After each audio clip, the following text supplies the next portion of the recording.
ओंकार हूं। स्वाभिमानी व्यक्तियों के लिए मैं जीवन का आधार हूं और अभिमानी व्यक्तियों के लिए खड्ग की धार हूं।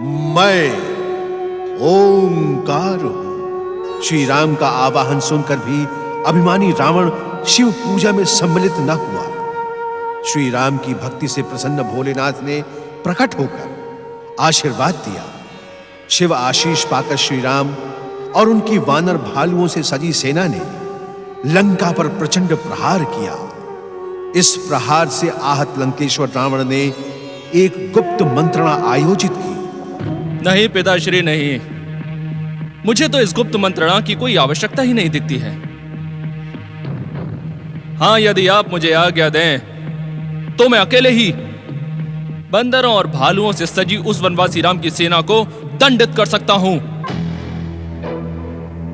मूर्खों जैसी बातें करके तुम लंकेश्वर रावण को ही नहीं, स्वयं को भी भ्रमित कर रहे हो युवराज मेघनाद। युद्ध प्रारंभ हुए अभी कुछ ही समय हुआ है। किनारान तक दुरागम और महोदर जैसे कई बलशाली राक्षस वीर शत्रु के हाथों मारे गए।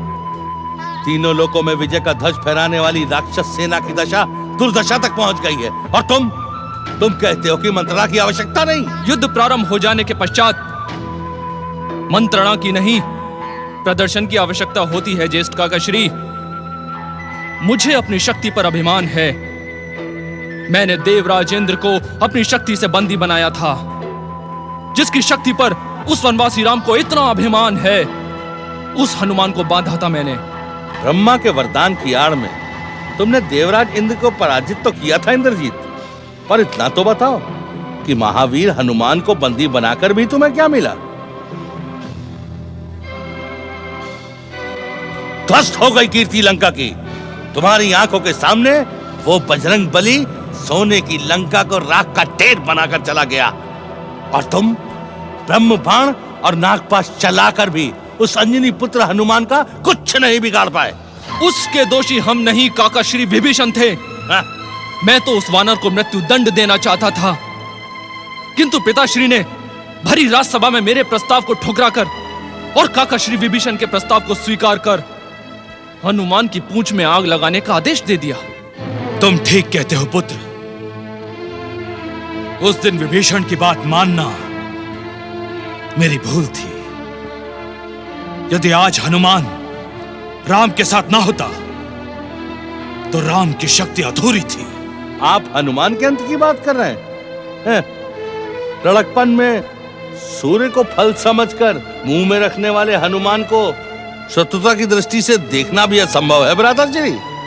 अशोक वाटिका में उस असंभव को भी मैंने संभव किया था। यह तुम्हारी भूल है वत्स। संसार के बंधन काटने वाले हनुमान जी लंका की सैन्य शक्ति, अस्त्र शस्त्र की संख्या और रणनीति का अनुमान लगाने के लिए ही तुम्हारे बंधन में बंधे थे। यह असत्य है। पुत्र मेघनाद की वीरता पर मिथ्या आरोप है ये। दुष्ट षड्यंत्रकारी विभीषण के कहने पर उस दिन हमने उस बंदर को छोड़ दिया था। हंसी आती है लंकेश्वर। परंतु मैं आपसे एक प्रश्न अवश्य पूछना चाहता हूं। हनुमान जी को तो छोड़ दीजिए, ये बताएं, उस दिन राज्यसभा में अंगद के जमे हुए पैर को उखाड़ने में लंका के सारे वीर, यहां तक कि मेघनाद और आप भी असफल क्यों रह गए थे लंकेश्वर? समय सदा एक सा नहीं रहता भैया। पूर्व से निकले सूर्य को पश्चिम में अस्त होना ही पड़ता है। ज्येष्ठ काकाश्री, यदि आप इसी प्रकार हमारा मनोबल तोड़ते रहेंगे तो हम युद्ध भूमि में जाने से पहले ही युद्ध हार जाएंगे।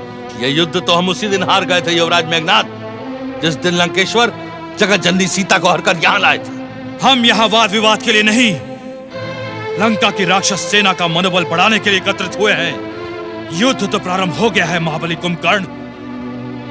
अब या तो शत्रु मरेगा या फिर हम वीर गति को प्राप्त होंगे, पर युद्ध नहीं रुकेगा। हम सबको युद्ध लड़ना ही होगा। यही युद्ध का नियम है और रावण की मर्यादा। मुक्ति के मोह में मैंने श्री राम से युद्ध करना तो स्वीकार कर लिया, परंतु धन्य है मेरा भाई विभीषण, जिसे राम के चरण सेवा का अवसर मिला।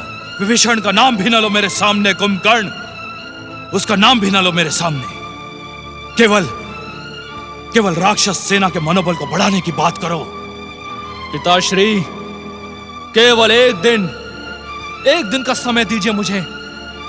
मैं अपनी वरदानी शक्तियों से राम की सेना को तहस नहस कर दूंगा। ऐसा भीषण प्रहार करूंगा कि पृथ्वी तो पृथ्वी, पाताल और स्वर्ग भी कांप उठेंगे। नहीं पुत्र नहीं, जिन स्थितियों पर हम विचार कर रहे हैं उसके प्रति तुम गंभीर नहीं हो। इस समय प्रश्न व्यक्तिगत और वरदानी शक्ति का नहीं, राक्षस सेना के मनोबल का है। पुत्र मेघनाद, तुम नहीं जानते, युद्ध सेना के मनोबल से जीता जाता है। और बंदरों, भालुओं की शक्ति के सामने हमारी राक्षस सेना का मनोबल टूट चुका है।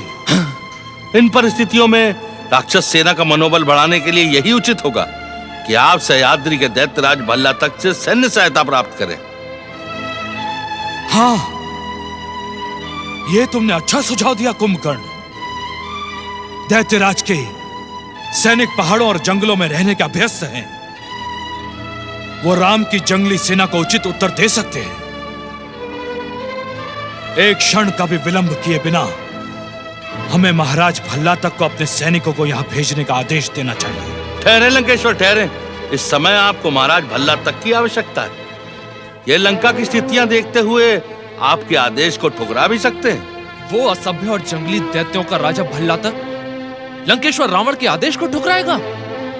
यदि उसने ऐसा दुस्साहस किया तो मेघनाद यहीं से उसके राज्य पर शक्ति फेंककर उसे और उसके राज्य को नष्ट कर देगा।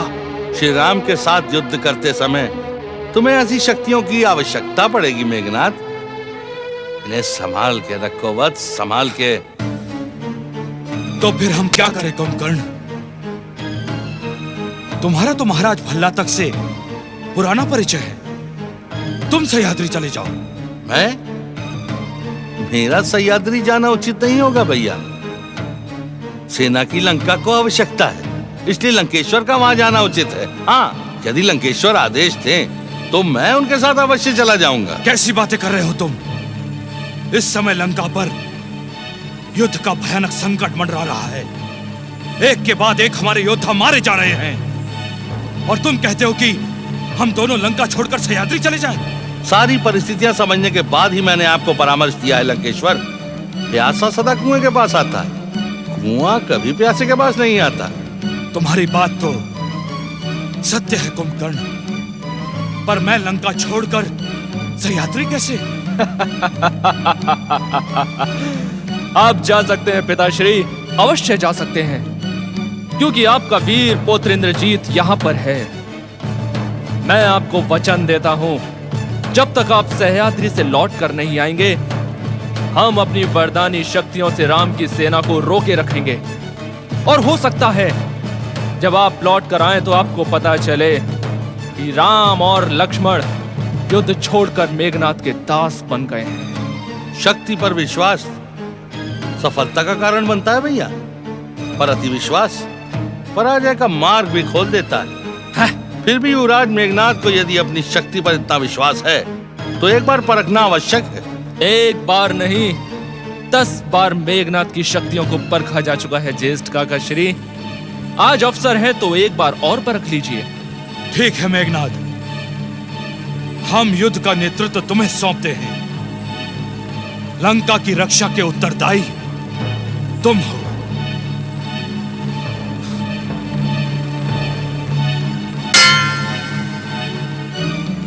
लंकेश्वर की जय हो। आज्ञा लंकेश्वर।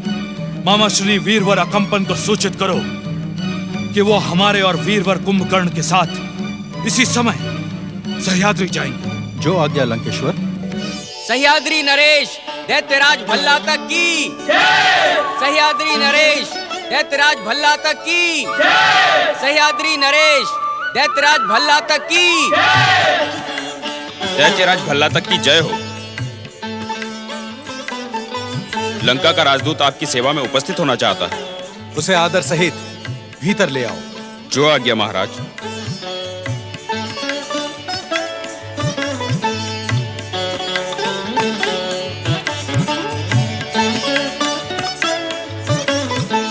दैत्यराज भल्ला तक की जय हो। दैत्यराज, राक्षस दैत्य और असुरों के गौरव को सारे संसार में प्रचारित करने वाले राक्षस कुल शिरोमणि लंकेश्वर रावण अपने छोटे भाई वीर कुंभकर्ण के साथ शीघ्र ही यहाँ पधारने वाले हैं। अहोभाग्य, अहोभाग्य! लंकेश्वर रावण और वीर कुंभकर्ण के सह्याद्री पधारने की सूचना देकर तुमने हमें प्रसन्न कर दिया है।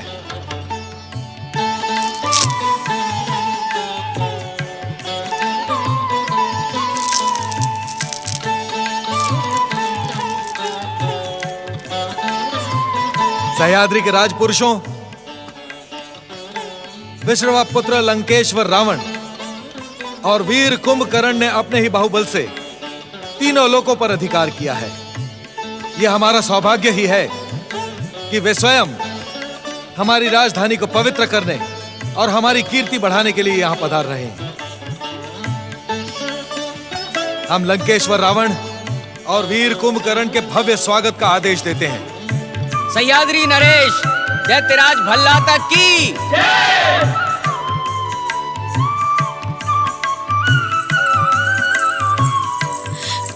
पिताश्री, पिताश्री मैं क्या सुन रही हूँ? तुमने सत्य सुना है पुत्री। हम भी तुम्हें लंकेश्वर रावण और वीर वर कुंभकर्ण के आने की सूचना देने आ ही रहे थे। ये वही महाराज कुंभकर्ण है ना, जिनकी कथाएं आप मुझे बचपन में सुनाया करते थे? हाँ राजकुमारी, आज वे अपने बड़े भाई के साथ सह्याद्री का सौभाग्य बढ़ाने यहाँ पधार रहे हैं। हमें तन और मन से उनका स्वागत करना है पुत्री। पिताश्री। राक्षस कुल शिरोमणि लंकेश्वर रावण और वीर कुंभकर्ण की। राक्षस कुल शिरोमणि लंकेश्वर रावण और वीर कुंभकर्ण की। राक्षस कुल शिरोमणि लंकेश्वर रावण और वीर कुंभकर्ण की। पधारें लंकेश्वर।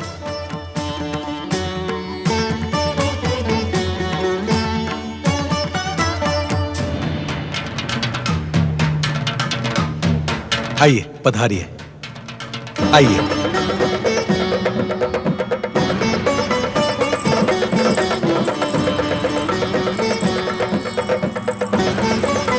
राक्षस कुल शिरोमणि लंकेश्वर रावण और वीर कुंभकर्ण की।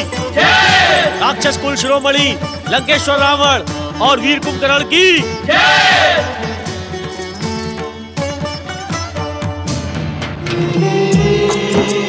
लंकेश्वर की जय हो।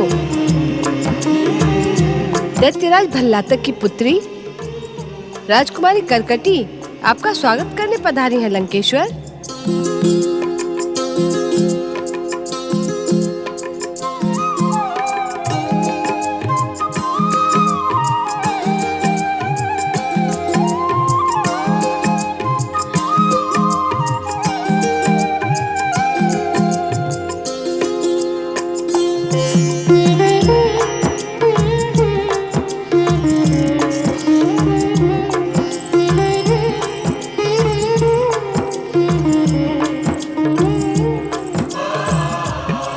लंकेश्वर रावण, सह्याद्री का ये शीतल पेय आपकी यात्रा की थकान मिटा देगा, इसे स्वीकार करें।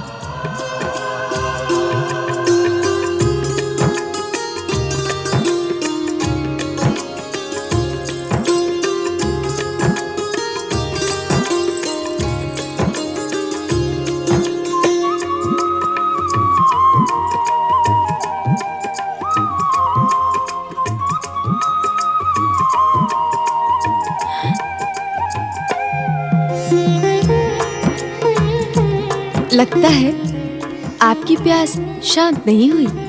ये प्यास कभी शांत नहीं होगी राजकुमारी, और मैं इस प्यास को शांत करना भी नहीं चाहता। बस समय की गति यहीं रुकी रहे।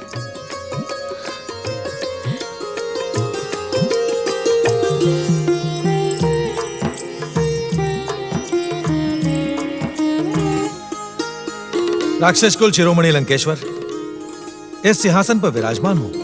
नहीं महाराज, ये सिंहासन आपका है। हमारा जो कुछ भी है वो आपका भी है लंकेश्वर। तो फिर ठीक है, हम दोनों साथ साथ इस सिंहासन पर विराजमान होंगे महाराज भल्लातक। नहीं नहीं लंकेश्वर, हम स्वयं को आपके साथ बैठने योग्य नहीं समझते। सारा संसार आपके पराक्रम से मुग्ध है। लंकेश्वर, हम तो केवल आपकी सेवा में खड़े रहना चाहते हैं। विनम्रता और सहजता तो कोई महाराज अल्लाह तक से सीखे।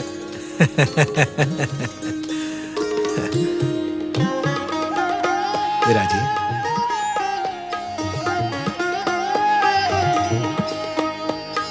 लंबे समय बाद आपको देखने का अवसर मिला है वीरवर कुंभकर्ण। हम प्राय आपकी वीरता की चर्चा किया करते थे।